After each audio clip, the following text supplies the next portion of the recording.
PSA Reloaded, man. It's your boy 3-Letter, man.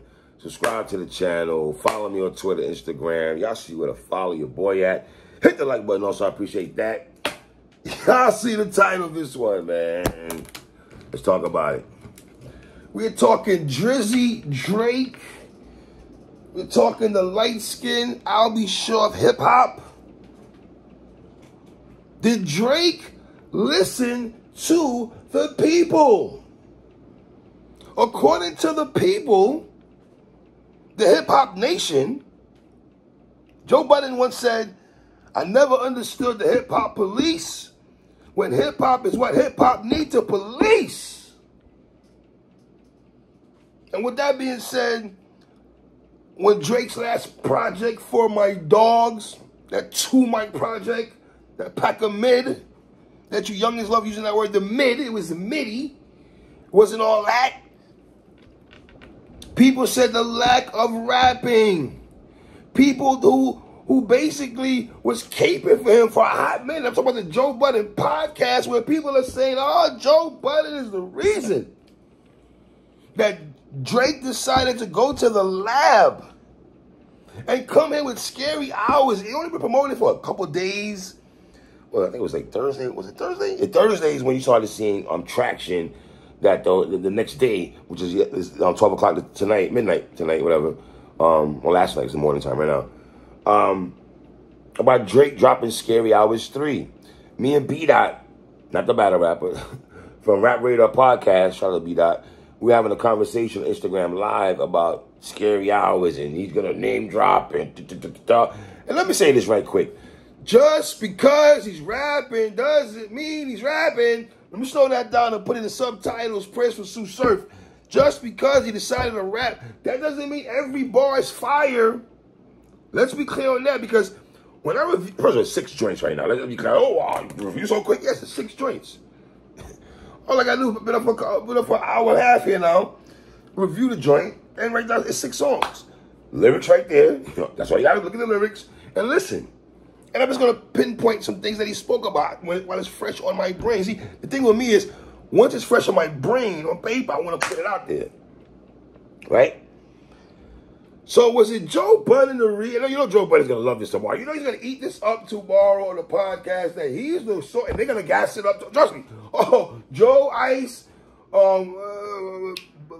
I seen Queen Flip already doing a blog saying, I'm going crazy. Queen Flip. Relax, my guy. Come on. Right? Now, let's get into this joint, man. Red Button is the first song on here. Produced by Irvcast, not Outkast, Irvcast, O-V-R, Irvcast, and Lil Yachty. Guess what, guys? Drake is rapping on this joint. I'm not going to lie. I like the first song out the gate, Red Button. Taylor Swift, the only I ever rated. Only one can make me drop the album just a little later. Rest of y'all, I treat you like you never made it. Leave your label devastated. Even when you paid the stats, even when you padded the stats, I never hated. Even when you stab me in the back, the vest is metal plated. Listen, man. What I learned about this project in Scary Hours, when Drake, it's almost like what Hov would say back in the day, I'm sitting on the top, I'm not listening to niggas' corny raps. It sounded like that with Drake. Like, when he goes into arrogant Drake, these like arrogant bars, he spoke about that in one of these songs. When Drake goes into arrogant bars, yo, the accolades and better than people, his stats show it. His stats show it. Whether he's one of my favorite MCs or not, the stats don't lie. Men lie, women lie, the numbers don't. Now, I can do the old Prodigy thing. I don't give a fuck what you sold. That shit is trash. I could R.I.P. Prodigy. I be in that bag sometimes because y'all go by the numbers. I don't care what you sold. You know what I'm saying? I'm going by the music first. Always the music before sales for me. All right? Every time you need me for a boost, I never hesitated. Every time a Yeezy called a truce, he had my head inflated. Thinking we gonna finally piece it up and get to levitating, realize that everything premeditated, everyone was good with me, then everyone expression faded. That's telling, because we know about the on again, off again relationship between Kanye West and Drake. Like, how many times you gonna make peace with a dude and then he still do some weird ish to you? I see a dude like him gonna fall back off you. Once you start doing some weird ish like that, I gotta fall back off you. You dig what I'm saying? That's just me though, right? Yeah, I like this song. I like this project, man. To set Scary Hours 3 off with this was actually dope, man. I will effing force a few shots like a vaccination. Niggas effing call me up to cap. It's not a graduation. I will effing put your ass on pause like a Pastor Mason. Here's the thing with the Drake thing. When I say rapping, if you read the lyrics on where I read the lyrics as he's going to read the lyrics as I'm listening to the music, yes, he has some lyrics, but some of the bars are some like just lyrics. And kind of not saying cringy, but it's like, all right, cool. I mean, like, you didn't know he's on cap graduation. Like, you know that the setup is there, right? Well, cool, whatever. But not to be picky, man. No hook, just R&B rapping for 2 minutes and change. I do like Red Button. Red Button is a solid joint. I'm not gonna hold you, man. Track 2, Stories About My Brother, produced by Conductor. We got a problem. Conductor. Now we know Conductor was on Drake's For My Dogs project. He did the 8 a.m. in Charlotte joint, which to me was one of the best beats on him. But I gotta be honest though, I don't like usually with Conductor, right? And maybe just Drake telling Conductor what he wants, right? With this beat, it just sounded like I don't think this beat is alright. And I rock with Conductor heavy, but this is like a B, like the B minus beat. I know there was nothing added to it. Maybe Drake wanted it like that. The beat is alright, nothing crazy, right? The beat is okay. Now, here on Stories About My Brother, this is where it gets interesting to me because in the beginning of the song, he's having a conversation with Noel, talking about Drake, right? About leaving rap again. So that tells me, like, you know, is it more like when Drake does his project, he falls back off rap for a hot minute? But to be honest, Drake, you haven't been rapping in a hot minute. So how you falling back off rap when you don't rap? Different story. You harmonize and you get whatever, catchy hooks and all that, right? Yeah, you'll give us the 7 a.m. in the bridal joint or the middle of the ocean joint that you did with 21 Savage, 21, and everything where you rapping and stuff. But I want to hear you rap more. You know what I'm saying? Like, people sleep on that 7 p.m. or 7 a.m. in the bridal path. Yo, if you look at the lyrics on that song, not on this, what project was that? The Loverboy joint? That's the best song on there, number one. But he's rapping on it. Like, I like that song a lot. There's mad quotables in that song, bro. But I digress, right? This is some boss-ish kind of rapping in the beginning. Drake telling his mans to put him in a car, but don't pistol whip him and don't shoot him. Like, he's on some boss-ish. Like, yo, tell his mans put him in the whip and, like... Now, this is where it gets interesting and stuff because this is the bar that, you know, a lot of people... It's kind of obvious who he's talking about when he goes, imagine us getting our validation from an ex-musician, searching for recognition. Same story every time, the heckle and repetition. You kind of equate that with Joe Budden. Let's call it what it. You equate that line to Podcast Joe. You know what I'm saying? That line right there is Joe Budden. That's why people will say it's because of Joe Budden. You know, whether that's true or not, it's cool. I mean, I don't think it's just Joe Budden. I think it's the masses. I'm not gonna give Joe all the credit to that, respectfully, Joe. I'm not giving the full credit why Drake decided to come out with this. I think it's a multitude of reasons why he did that. He heard it from everybody, the people. Common sense called Common once had a song called The People. Yes, the people, right? Or in Jamaica, the people. You know, whatever. Shout out to my Caribbean people. And then when he says, see, this is like cringy line right here. And then you niggas whine to Jay Prince like some grape growers. Like, you don't like that, Drake. Come on, like some grape growers, my dude. Like, you whine to Jay Prince. You niggas whine to Jay Prince like some grape growers. Like, that don't really tickle my hip-hop fancy. It don't. You know what I mean? Like, and the second verse, you niggas do your shooting on the web, you Spider-Man. You niggas do your shooting on the web, you Spider-Man. Like, this is when I say he's rapping, and I'm just quoting lyrics that I seen. You can't kill me. All right, this is not lie, okay? Like, you act like every bar, because he's rapping now, every bar he's saying is fire. No, I'm pointing out to the lines that are like, okay, you know. Now, he said I should charge for interviews. They want me to share more. Got charged for interview, Drake. Come on, just whatever. Niggas so down bad, they make alliances up. Clicking up with haters. That was thinking of signing to us. I like that. Niggas so down bad, they make alliances up. Clicking up with haters that was thinking of signing to us. Knowing good and well that when I drop, they inspired us. Secret admirers, too embarrassed, they hide in the cut.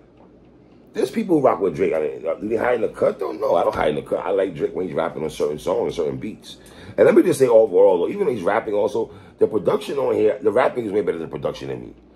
The beats on here, like, no, it's not. The beat's okay. Even though he's rapping, I don't think the production is crazy like when he's rapping on Lemon Pepper or Lord Knows, the joint Rick Ross or the Don't Care Project. When he's rapping on Pound Cake, like beats like that when he's rapping on 7 p.m. in Calabasas, them kind of dope beats, even 8 a.m. in Charlotte, you know? So, he said, humble back in 2012. Now I have arrogant bars. I like that. Because when Drake is in his arrogant bag, some of the bars he say be kind of hard, though. I ain't gonna hold you, man. But that song is not bad. Let me make sure I say that. All right? Track 3, The Shoe Fits, produced by Offcast, Lil Yachty. Now, we've known rappers, a la Joe Budden, who raps for like 6 minutes with just rapping, right? This is a long song, talking about 6 minutes. Drake said in the beginning that I might want to pass this one because I guess it's a story, right? This is arrogant bars. This is Drake talking to, let's say, groupie woman in the first verse, and women that take shots at him. Baby, it's late June. Open the blinds. Get out the shade room. I like that. Get out the shade room. Shade, double entendre. Shade room. Girls going shade room. I like that. Right? I did like that line. Your nigga's not even a starting QB. That nigga on the field before the game, he just practicing throwing. I like that. I like that. I ain't gonna hold you. You know what I'm saying? Now, I'm going to say a bar right here, right? And it made me think of situations that's just got talked about last night. Walking me right quick in my chic Luch voice. Whole time, he jealous of your past. Who the F was your last? Asking questions about niggas and you get slapped in the face. If you happen to know him, domestic abuse, that man is not a man for you. He's a pathetic excuse. The term of events going on right now with Diddy and Cassie, I can't lie to y'all. When Drake said that line, I'm not saying he's saying that to Diddy. Let me make sure I'm saying that he's not saying to Diddy. But look how it come around, though, man. You want to talk about the timing of that line? Because when he's saying that, for me, respectfully, I'm just speaking for me. I ain't speaking for y'all. When I heard Drake say that particular bar, the first incident I thought was Diddy and Cassie. Whole time he jealous of your past. Who the F was your last? Asking questions about niggas who get slapped in the face. Like, I'm sorry, the allegations that's out. Allegedly. Let me throw that word out. Allegedly. So that's the first person I thought about. But that's neither here nor there, man. Now the hook is solid on this song also on The Shoe Fits. The second verse, Drake talking greasy now to the dudes. Mixed up. He's talking to dudes and women at the same time in the second verse. To all the ladies on my case, with the look on my face, allow me to put these bums right back in their place. For all the niggas who act 12, the fake gangsters with a Mac 12, the ones that hit your phone up when it's past 12. Okay? It's like Drake doing some storytelling on this joint, man, about a shorty, and then James Harden at the end. He name drops James Harden, right? So that's a solid joint. Now, track 4, Wickman. If I go back to this song is it ain't too crowded. It's not. This song did not make my playlist. Let me say this. Track 4, Wickman, did not make my playlist, man.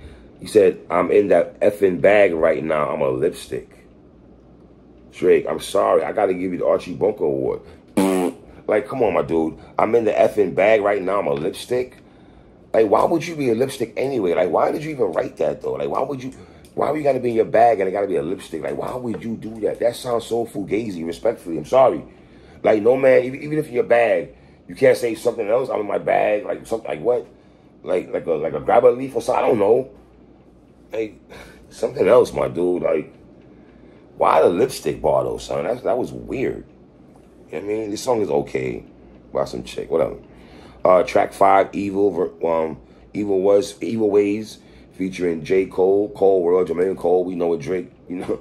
Yeah, Drake, you smart. Let me tell you why you smart, Drake. You smart to have a song like this with J. Cole where you're going back and forth. Yeah, we know you don't want no smoke verse to verse. I would like to know whose idea was it to do the Jadakiss Styles-ish, the Smith & Wesson back and forth, the Run DMC back and forth, or even the Shooting Rapper and Pharaoh Funeral and Battle Rap, where they battle Tory Doe and Don Lady back and forth. I want to know who orchestrated the back and forth. Who said, nah, let's not do verse to verse. Let's go back and forth. Because, boy, we know, Drake, if you decide to go back and forth with Jermaine Cole, you was going to get lapped. You was going to get lapped. So smart of you to be that you do 8, I do 8. Like, we going back. It's smart. Just saying. Very smart. Nah, but truthfully, I do like this song. This song is dope. I ain't going to lie to you. I know Drake and Cole are going on tour. That's very dope. That's very interesting. That's dope for the culture and everything like that. You know what I mean? Track 6, Broke Your Heart. Vintage Drake with the fast flow, harmonizing on the hook. The hook dominates the whole song, in my opinion, if we're going to keep it tall, man. You know what I mean? So let's be honest. Scary Hours 3 is a solid project. Now, for me, overall, you get what, 6 joints on there. Thank you, Drake, for not giving us 18 and all that. Please. But usually Scary Hours is really short anyway. He doesn't really give us mad joints on these projects. Part 1, Part 2, and now Part 3. Right now, I'm giving this 3.5 mics. 3.5 mics. Yes, y'all are going to hit me over the head. Well, he's rapping now. That's what you wanted, 3. I'm going to say it again. I'm listening to the bars and some of the stuff he's saying is okay. I don't think it's worldly wow because you're rapping. You know what I'm saying? That doesn't make me think that you're a better rapper than Kendrick or Cole at all because you're rapping. You know what I mean? Like, some of the bars I rock with. I like the arrogant bars and stuff, the clever stuff he was saying. I like Red Button, you know what I'm saying? So if I go back to y'all, let's talk about it. I like Red Button a lot. I do like Red Button. Stories About My Brother is okay. It's cool. I like that. The Shoe Fix is cool also, right? What else we got? Wickman. I'm not really a fan of Wickman. Even Ways of J. Cole, I like a lot. And Broke My Heart is just alright. So for me, I'm giving this 3.5 mics. It's a solid project. Shout out to Drake. I know y'all. Some of y'all gonna sit out and say it's a classic. Y'all are bugging and reaching, in my opinion, if you say Scary Hours 3 is a classic. Not a first watch, second watch, or third watch. I listened to this project 3 times now. It's midnight to now this morning. It's like, okay. And I only listen to this project only. And I'm taking notes as I'm listening to it. So as I'm listening to it, I got 3.5 mics. It's your boy 3, man.